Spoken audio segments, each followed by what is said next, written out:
சரி, கலைஞர் என்னென்ன அனுப்பு பண்ணாருன்னு இவங்க எல்லாம் சொன்னாங்க. நானும் ஒரு கதையில்ல, நாங்க பேசினா அது உண்மைதான்.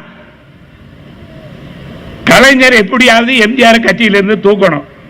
எம்ஜிஆர் இருந்தா அந்த அளவுக்கு ஒரு மரியாதை இருக்காதுங்கிறத அவர் நல்லா தெரிஞ்சுக்கிட்டாரு. நமக்கு எந்த விதத்திலையும் மரியாதை இல்லாத எம்ஜிஆர் கட்சியில் இருக்கக்கூடாதுன்னு சொல்லிட்டே இருக்காரு. கருணாநிதி சொல்லிட்டே இருக்காரு. அண்ணா ஒரு நாள் கூப்பிட்டு உனக்கு என்ன பிரச்சனை அப்படின்னு, கட்சியில இருந்து எம்ஜிஆர் தூக்கிடுங்க அப்படின்னு. ஏன் அப்படின்னா, இல்ல தூக்கினாதான் நல்லது அப்படின்னு. உனக்கா கட்சிக்கா? ஏன்னா அவரை தூக்கணும் போது உனக்கா கட்சிக்கா? இல்லைங்க, நம்ம கட்சிக்கு தான் நல்லது, அதனால அவரை தூக்குங்க அப்படின்னு. அண்ணா ஒன்றும் பேசல.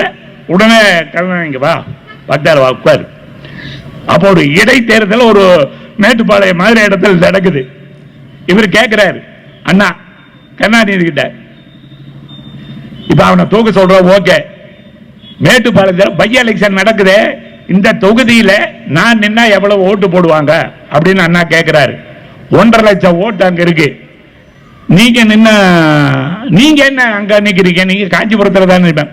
அங்க நான் நின்னா எவ்வளவு ஓட்டு போடுவாங்க அதை மட்டும் சொல்லு அப்படின்னு. ஒரு 75,000 ஓட்டு உங்களுக்கு கொடுக்கும் அப்படின்னு. சரி, அதே இடத்துல நீ நின்னா எவ்வளவு ஓட்டு கொடுக்கும் அப்படின்னு. இப்ப அண்ணாவுக்கு 75,000 சொல்லியாச்சு. நம்ம அதுக்கு மேல சொன்னோம்னா அதிக பிரசங்கித்தனம் ஆயிருவாங்கிறது அவருக்கு தெரிஞ்சு போச்சு.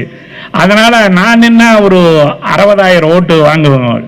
சரி, புரட்சி தலைவர் நம்ம ராமச்சந்திரன் நின்னா எவ்வளவு ஓட்டு ஒழுகு அப்படின்னா 150,000 ஓட்டு அவருக்கு தாங்க ஒழுகு அப்படின்னா. அப்புறம் ஏப்ப அவனை வந்து கட்சியில இருந்து தூக்க சொல்ற? நான் நின்னா 70, நீ நின்னா 60, அவர் நின்னாருன்னா 150,000 அத்தனை ஓட்டையும் ஒழுகுனா அந்த ஆளை எதுக்கு கட்சியில இருந்து தூக்கணும்னு கேட்கிறாரு. சும்மா வளரலீங்க 52 வருஷம் இந்த கட்சி. இன்னும் எம்ஜிஆர் நம்ம இருக்கிற வரைக்கும் நம்ம பசங்களுக்கு சொல்றது தாய்மொழியை சொல்றோமோ இல்லமா எம்ஜிஆரை பத்தி சொல்லிட்டு தாங்க இருக்கிற. நம்ம தமிழையும் கூட மறந்துட்டோம், எம்ஜிஆரை மறக்காம நம்ம சொல்லிட்டு இருக்கிறோம்னா அதுக்கு என்ன காரணம்? ரத்தத்துல நமக்கு எது வேணும்?